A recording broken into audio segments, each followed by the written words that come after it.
Kaixo, ni Ander Zeina naiz, Andoaindarra izatez, baina orain dela 5 urtetatik Bartzelonan bizi naiz, Katalunian.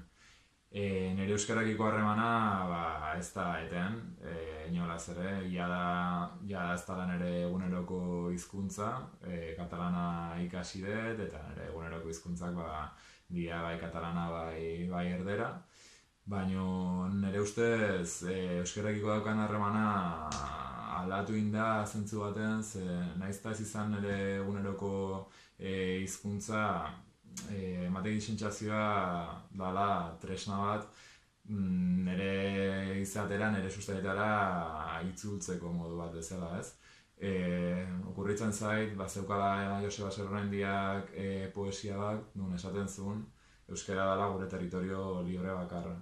Eta nik nola baite hola sentitzen dut, ez? Euskara dela niretzako tresna bat, nire erroetara, nire sustaetara itzultzeko modu bat, ez? Eta aldortatikan, bai sentitu izan dut euskara nirea dela, ez?